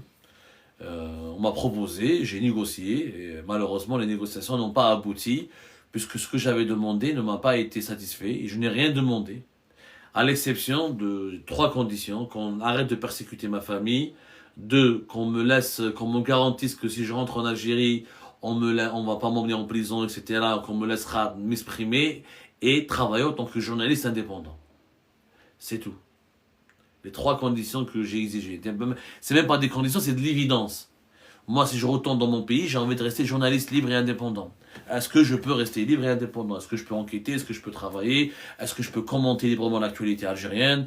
Est-ce que je peux faire des interviews, poser des questions gênantes, etc. Et ça ne m'a pas été accordé. Et comme ça ne m'a pas été accordé, donc pour moi, voilà. Pour moi, je n'ai rien signé, il n'y a pas de repentance. De quelle repentance il s'agit d'ailleurs? Il n'y a pas de repentance. Moi, j'ai rien fait de mal pour me repentir. Je n'ai pas tué. Moi, je ne suis pas un terroriste. La terminologie de repentance, ils ne me l'ont pas proposé. La vérité, les interlocuteurs avec lesquels j'ai discuté, ils ne m'ont jamais parlé de repentance. Ils m'ont parlé d'un processus de réhabilitation où je rentre dans mon pays, où je serai, mes affaires judiciaires seraient assignées et régularisées, etc. Mais je n'avais pas les garanties nécessaires et suffisantes, d'abord pour ma sécurité et ensuite pour l'exercice de mon métier en tant que journaliste indépendant. Quand je vois que Abdelhalim Mzrish, pour un simple commentaire sur Facebook, il rentre en prison, comment je peux rentrer? Comment je peux rentrer? Abdelhalim Mzrish, leur ami, leur zélateur, leur serviteur, ils l'ont emprisonné, ils l'ont incarcéré. Donc Abdou Sammar à Alger, s'il fait un commentaire, ou s'il fait une émission critique, ou s'il fait une enquête, ou s'il se lance dans une quelconque investigation, et j'imagine ils vont me décapiter. Ils vont même pas m'emprisonner, ils vont me décapiter sur le champ. Soyons sérieux. C'est le régime Tebboune, je vous l'ai dit 1000 fois, avant de se réconcilier avec les exilés algériens, et doit se réconcilier avec les Algériens eux-mêmes qui habitent en Algérie. Avant de parler de liberté pour les exilés algériens, il doit donner les droits, il doit garantir les droits civiques et les libertés publiques et individuelles des Algériens et des Algériens qui sont là en ce moment en Algérie, incarcérés dans des affaires de délit d'opinion, dans des affaires de politique. Le jour où il y aura des journalistes libres qui vont s'exprimer en Algérie, ce jour-là, moi je pourrais rentrer et je pourrais être rassuré. Soyons sérieux. Soyons sérieux. Donc, je ne veux pas rentrer aujourd'hui pour finir en prison. Mais je mets un boule. Je suis peut-être courageux, je suis peut-être fou, je ne suis pas cinglé à ce point. Je ne vais pas aller en Algérie pour dire ça, je ne peux pas le faire. Je ne le ferai pas, je l'ai dit. Moi, je ne le ferai pas. Moi, je veux être libre. Un journaliste libre et indépendant. Il y a une loi, et dans le cadre de la loi qui m'empêche de m'exprimer, d'enquêter, de faire mon travail, c'est pas une loi digne de ce nom. J'espère que j'ai été clair à Rahim. Si tu as d'autres questions, je suis là. Voilà, Rahim, j'espère que j'ai été clair. Encore une fois, si tu as d'autres questions, je suis là. Samy de Casa, il y a un projet de loi aux USA pour inscrire le Front Polisario sur la liste terroriste. Qu'en penses-tu? Que tu n'as pas un projet de loi. C'est une proposition qui a été faite et formulée par certains sénateurs qui n'a pas encore abouti et qui ne risque pas d'aboutir. Ce sont des sénateurs pro-marocains, très proches des lobbies israéliens et marocains, qui ont voulu donc faire cette proposition, qui est farfelue pour une raison simple. Le Front Polisario, c'est une petite milice. Ils s'en prennent pas aux civils. Les affrontements armés s'étaient arrêtés depuis 91. Maintenant, ils ont repris de façon sporadique, mais il n'y a pas de guerre réellement. Le Front Polisario, franchement, il faut arrêter d'exagérer. C'est pas un groupe, c'est pas Hamas, c'est pas Hezbollah, c'est pas les Houthis, c'est une petite milice. C'est une petite milice qui n'a pas du tout, qui ne peut même pas inquiéter l'armée marocaine, qui n'a jamais inquiété réellement de façon sérieuse l'armée marocaine. Et c'est un conflit isolé dans les fins fonds du Sahara. Ça fait 2-3 morts par an. C'est un conflit invisible, il n'intéresse pas du tout la communauté internationale. Il y a des cas, il y a des conflits beaucoup plus graves, il y a des foyers de tension beaucoup plus graves, comme le Soudan, par exemple, comme le Congo-Kinshasa, avec la frontière avec le Rwanda, comme ce qui se passe en Birmanie. Il y a vraiment pire ailleurs. Donc je ne pense pas du tout que ce projet de loi, qui est pour moi folklorique, parce que je ne vois pas qu'est-ce qui pourrait classer le Polisario comme acteur terroriste, alors qu'il est reconnu par l'ONU comme étant un interlocuteur légitime pour régler la question, le problème diplomatique, le problème de la décolonisation du Sahara occidental, le problème du devenir ou de l'avenir du Sahara occidental.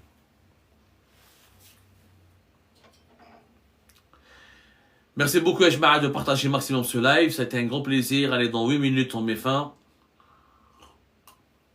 J'aurais aimé rester plus longtemps avec vous. Je vous aime beaucoup et je vous aime bien.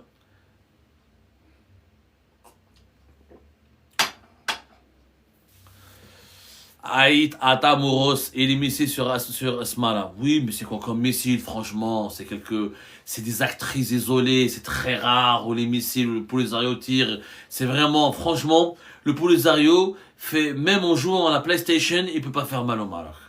Faut arrêter, c'est un conflit. Il y a eu quelques missiles, comme les drones marocains, de temps en temps, ils neutralisent quelques personnes, mais c'est un conflit vraiment de très faible intensité. De très faible intensité. Il n'y a jamais eu d'attentat, en tout cas depuis 91, depuis plus de 30 ans, il n'y a jamais eu d'attentat sur le sol marocain, il n'y a jamais eu d'action clandestine sur le sol marocain, etc. Le Polisario n'a jamais été dangereux. Sur le plan militaire, il n'a jamais été dangereux. Donc franchement, soyons honnêtes, voilà. C'est vraiment, la télévision algérienne, elle prend des images complètement falsifiées pour montrer le Polisario en train de tirer des missiles qu'il ne possède même pas.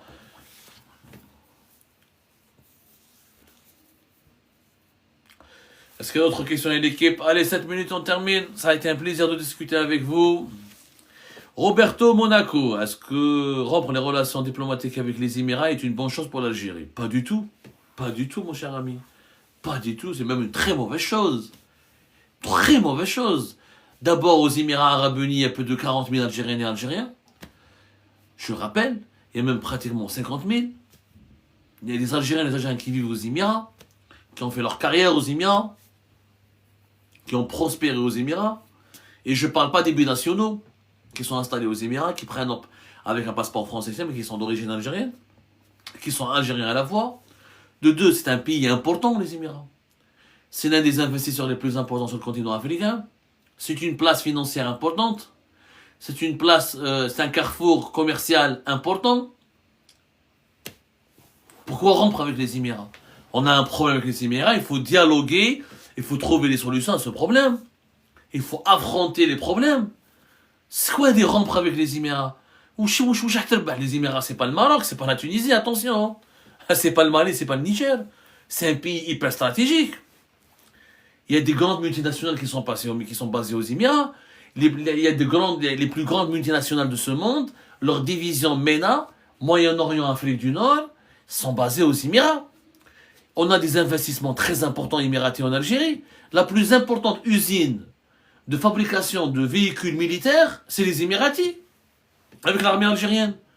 C'est les partenaires exclusifs de Mercedes en Algérie, pour l'armée algérienne, pour l'usine de Tiaret. Ou comment on va faire? Last time, l'exclusivité de la fabrication des cigarettes américaines en Algérie, c'est les Émiratis. Ce serait complètement con, c'est bête. Il ne faut pas rompre avec les Émirats, il faut dialoguer avec eux, leur trouver des solutions. Il y a un problème, il y a une solution. Il faut que l'Algérie défende ses intérêts, mais en dialoguant. À quoi ça sert d'avoir des diplomaties, des diplomates, des ambassadeurs? Moi, je comprends pas. À quoi ça sert d'avoir le ministère algérien des Affaires étrangères s'il faut rompre avec tous les pays avec lesquels nous avons un problème? Ça n'a pas de sens. Ça n'a aucun sens. La rupture, elle est une très mauvaise. D'ailleurs, Tebboune n'est pas capable de la faire. Regardez, s'il pouvait le faire, il l'aurait fait. Il commence par rompre, il a rompu les liaisons aériennes parce qu'il ne peut pas aller vers la rupture des relations diplomatiques. Pourquoi? Parce qu'il y a la Ligue arabe qui va se retourner contre lui. Et là, qu'on le veuille ou non, il y a quelques tensions entre Abu Dhabi et Riyad. Ne vous inquiétez pas, les monarchies du Golfe, ils font binetهم. S'il y a des liens tribaux, il y a des liens familiaux, il y a des liens historiques. Dites à Tebboune de rompre avec les Émirats, et vous allez voir comment les conseils des monarchies du Golfe, comment ils vont se retourner contre l'Algérie, comment la Ligue arabe va se retourner contre l'Algérie, comment l'organisation de la conférence islamique va se retourner contre l'Algérie. Ça n'a pas de sens. Ça n'a aucun sens. Quelle est la solution pour toi pour l'Algérie actuelle? Mais c'est pas le temps de laisser les 4 dernières minutes, la solution. Mon cher ami, ça il faut toute une émission. Et d'ailleurs, je ne cesse de proposer des solutions. La solution, elle se tient en 3 mots. Démocratie. Développement. Je dirais il y a 3 D. Démocratie. Développement. Et lutte contre le déclin. Hamlik est la solution pour l'Algérie. Donc il n'y a pas une démocratie en Algérie. Donc il n'y a pas un véritable développement économique en Algérie. Tant qu'on n'arrive pas à stopper le déclin culturel et le déclin idéologique et le déclin économique de notre pays, l'Algérie sera toujours dans une impasse. Très simple, pas compliqué, il ne faut pas 1000 discours. Franchement, c'est 3D. Développement, démocratie et fin du déclin. Démarrage de la croissance, redémarrage, il y a 3D. Il n'y a pas d'autre solution. Encore 3 minutes. Allez, 3 minutes les amis. Allez, encore un dernier coucou. Partagez maximum ce live. Ahlan wa salam, marhaba bikum ya jama'at al-khair. Ça a été un plaisir, merci beaucoup d'être présent ce soir avec nous. Ça fait très longtemps qu'on n'a pas eu... alors, une autre question, j'allais dire, ça fait très longtemps qu'on n'a pas fait ce live. Et ça fait plaisir de vous retrouver. Alors, Maroc éternel, pourquoi vous n'avez pas osé attaquer le Maroc? J'ai pas compris. Il s'appelle Maroc éternel, il me demande pourquoi D'abord, j'attaque pas les pays, je critique. Je n'ai pas attaqué, moi je suis pas... Moi j'attaque, moi j'attaque pas, je suis pas un chien. Je suis pas un chien de garde.